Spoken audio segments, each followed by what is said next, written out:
नमस्कार। आप सभी का बहुत बहुत स्वागत है आपके अपने YouTube चैनल अभ्यास मंत्रा में। दोस्तों, यूपी टेट पेपर 2 के लिए सामाजिक अध्ययन के प्रैक्टिस सेट की एक सीरीज चल रही हमारे चैनल अभ्यास मंत्रा पर, जिसमें कि उन क्वेश्चंस को शामिल किया गया है। अगर आप उन क्वेश्चंस को देख लेंगे तो जरूर निश्चित रूप से आपको पेपर में सफलता मिलेगी ही मिलेगी। और ऐसे ही प्रैक्टिस सेट के साथ आज मैं आया हूँ आपके लिए एसएसटी के इंपॉर्टेंट क्वेश्चन। तो चलिए दोस्तों, आज के प्रैक्टिस सेट को हम लोग शुरू करते हैं। दोस्तों, पहला प्रश्न है कि 1760 ईस्वी के प्रसिद्ध वांडीवाश के युद्ध में ब्रिटिश सेना ने किसे पराजित किया था। देखिए, याद रखिए, 3 कर्नाटक युद्ध बहुत ही फेमस है। किसके बीच हुए थे? तो अंग्रेजों और फ्रांसीसियों के बीच हुए थे। पहला कर्नाटक युद्ध हुआ था 1746 से 1748, जो एक्स लॉ शैपल की संधि के द्वारा समाप्त हुआ।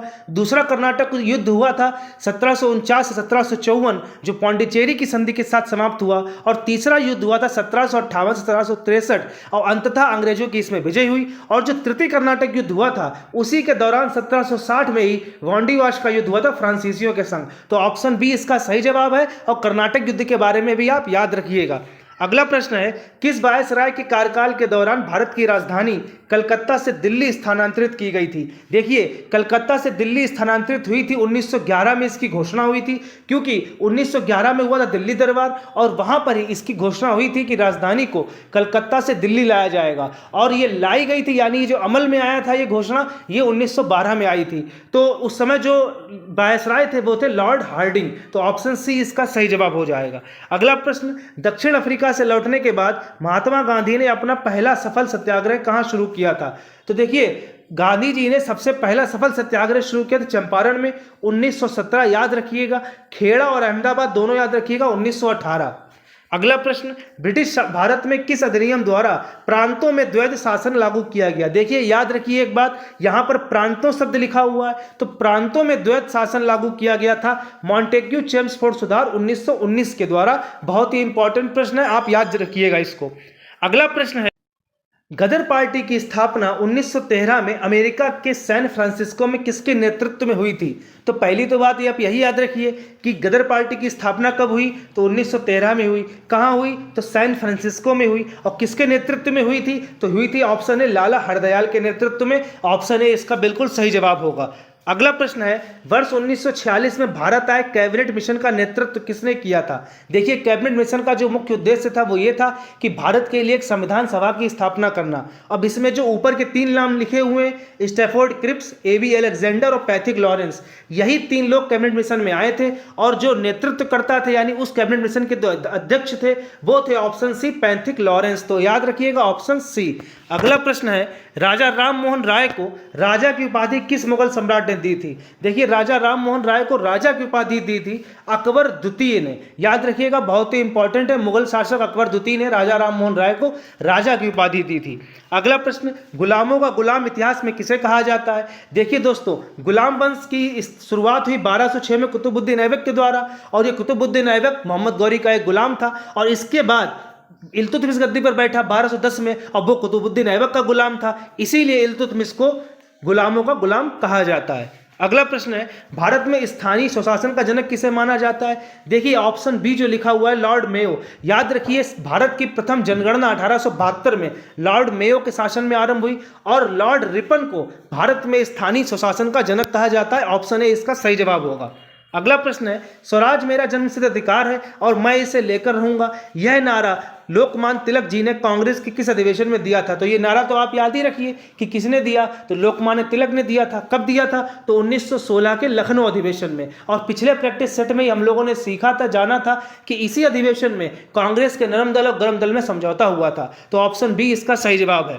अगला प्रश्न है, सूर्य और पृथ्वी के बीच न्यूनतम दूरी किस तिथि को होती है। देखिए, 2 शब्द होते हैं, एक होता है उप और एक होता है अप। तो 2 चीजें बनती हैं, उप से बन गया उपसौर, अप से बन गया अपसौर। तो उप का मतलब होता है पास में, तो सूर्य और पृथ्वी जब पास में होंगे सबसे, तो उसको उपसौर कहा जाता है, और ये होता है 3 जनवरी। और अप का मतलब होता है दोस्तों दूर में, तो सूर्य और पृथ्वी जब सबसे दूर में होते हैं तो उसको अपसौर कहा जाता है, और ये होता है दोस्तों 4 जुलाई। तो याद रखिएगा 4 जुलाई को अपसौर, और इस प्रश्न का सही जवाब है उपसौर 3 जनवरी।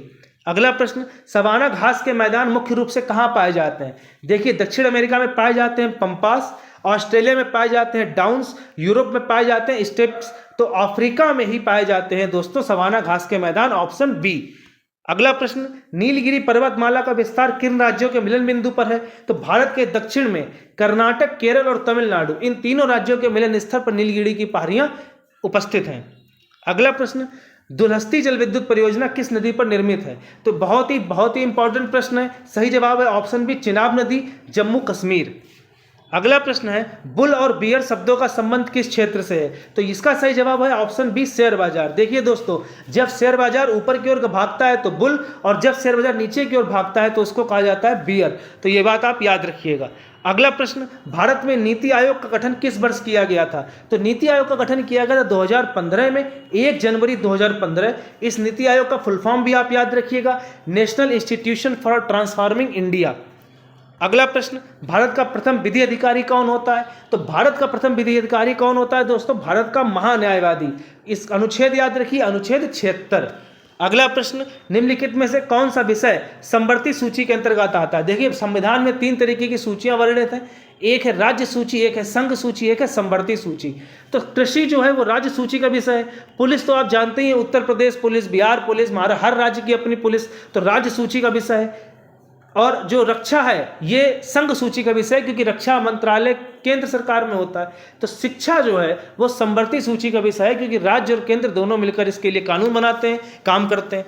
अगला प्रश्न है, भारत में त्रिस्तरीय पंचायती राज व्यवस्था की सिफारिश किस समिति ने की?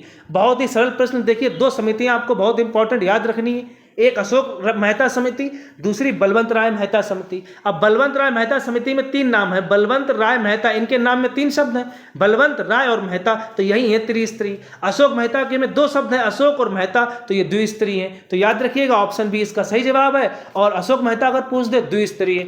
अगला प्रश्न, कोई विधेयक धन विधेयक है या नहीं, इसका निर्णय कौन करता है? बहुत ही ज्यादा महत्वपूर्ण प्रश्न है। वित्त मंत्री बिल्कुल भी नहीं, प्रधानमंत्री भी नहीं, राज्यसभा का सभापति भी नहीं।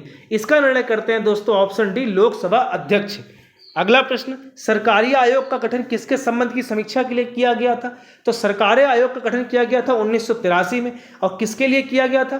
केंद्र और राज्यों के बीच संबंध की समीक्षा के लिए। अगला प्रश्न है, क्षेत्रफल की दृष्टि से भारत का विश्व में कौन सा स्थान है? बहुत ही सरल प्रश्न है, 7वां है। अब इससे जो बड़े देश हैं वो आपको पता होने चाहिए। तो एक इसकी ट्रिक है दोस्तों, रुक चीन अब भारत आ, तो ये रुक चीन अब आ भारत, तो ये जो ट्रिक है जिसने भी बनाई वो बधाई का पात्र है। मेरी बनाई हुई ट्रिक नहीं है, लेकिन आपके लिए महत्वपूर्ण है। तो रू से रूस हो जाएगा, का से कनाडा हो जाएगा, और चीन से चीन हो जाएगा, आ से अमेरिका, ब से ब्राजील, और आ से हो जाएगा दोस्तों ऑस्ट्रेलिया, और भारत तो है ही 7वें नंबर पर। तो इस तरीके से आप याद कर सकते हैं। अगला प्रश्न है, वायु दाब को मापने के लिए किस यंत्र का प्रयोग किया जाता है? देखिए, हाइग्रोमीटर से नमी को नापा जाता है, बैरोमीटर से दाब यानी वायु दाब को मापने के काम आता है, थर्मामीटर तापमापी होता है, और एनेमोमीटर जो होता है ये वायु की गति को नापने के काम आता है। अगला प्रश्न, भारत के विभाजन के समय भारतीय राष्ट्रीय कांग्रेस के अध्यक्ष कौन थे? तो ऑप्शन ए इसका बिल्कुल सही जवाब है, जेबी कृपलानी भारत के विभाजन के समय कांग्रेस के अध्यक्ष थे। अगला प्रश्न, वर्ष 1932 का पूना पैक्ट किन 2 नेताओं के बीच हस्ताक्षरित हुआ था? तो पूना पैक्ट जो हुआ था वो महात्मा गांधी और बी आर अम्बेडकर के बीच हुआ था। बहुत ही इंपॉर्टेंट प्रश्न है, कब हुआ था? तो 24 सितंबर को हुआ था 1932 में। अगला प्रश्न, पृथ्वी की भूपर्पटी में सर्वाधिक मात्रा में पाया जाने वाला रासायनिक तत्व कौन सा है? तो ऑप्शन बी इसका सही जवाब है, ऑक्सीजन। लगभग 46.6% ऑक्सीजन जो होती है भूपर्पटी में पाई जाती है। अगला प्रश्न है, लॉर्ड डलहौजी की व्यपगत के सिद्धांत के तहत हड़पा जाने वाला पहला राज्य। बहुत ही महत्वपूर्ण प्रश्न है। देखिए, पहला राज्य जो था वो सतारा था, जिसको 1848 में हड़प लिया गया, मिला लिया गया अंग्रेजी राज्य में। उसके बाद इन चारों ऑप्शन में देखें तो झांसी की बारी है 1853, नागपुर 1854, और अवध का आपके लिए बहुत इंपॉर्टेंट जानना, तो अवध जो मिलाया गया था वो मिलाया गया 1856 में। ये चारों सन आपको पता होने चाहिए, बहुत इंपॉर्टेंट है। अगला प्रश्न, तिब्बत में सांगपो के नाम से जाने वाली नदी भारत में किस नाम से प्रवेश करती है? तो तिब्बत में जो सांगपो है भारत में वही ब्रह्मपुत्र है। ऑप्शन सी इसका सही जवाब होगा। प्रश्न अच्छे लग रहे हो तो वीडियो को लाइक जरूर कर दीजिए, चैनल पर नए हो तो चैनल को सब्सक्राइब जरूर कीजिए दोस्तों। अगला प्रश्न, चोल प्रशासन की सबसे अनूठी विशेषता क्या थी? आपके पेपर के लिए बहुत ही महत्वपूर्ण प्रश्न है। सुदृढ़ केंद्रीय सैन्य व्यवस्था नहीं थी, केवल रेशम का व्यापार भी नहीं, उन्नत और स्वायत्त ग्रामीण प्रशासन, ऑप्शन बी बिल्कुल सही जवाब होगा। चोल प्रशासन की एक बहुत ही महत्वपूर्ण विशेषता है ये। देखिए दोस्तों, अगर आप चैनल पर नए हैं तो सब्सक्राइब कर लीजिए, कोई भी कमेंट करिए, अगर कोई भी कंफ्यूजन हो तो कमेंट करिए, जिनको भी आवश्यकता हो उन तक हमारा वीडियो जरूर पहुंचाइए। अगला प्रश्न है, निम्नलिखित में से कौन सा आयोग भारत में शिक्षा के विकास से संबंधित नहीं है? मैकाले का मिनट है ही, वुड डिस्पैच है ही, और सैडलर आयोग है। स्ट्रेची आयोग जो है 1878 ये नहीं है, ये दुर्भिक्ष यानी कि अकाल से संबंधित था। तो इस तरीके से आप याद रखिए। तो आज की वीडियो में इतना ही। प्रश्न अच्छे लगे हो तो दोस्तों जरूर लाइक कर दीजिएगा, वीडियो को शेयर कीजिए, चैनल को सब्सक्राइब भी कर लीजिए। बहुत बहुत धन्यवाद दोस्तों।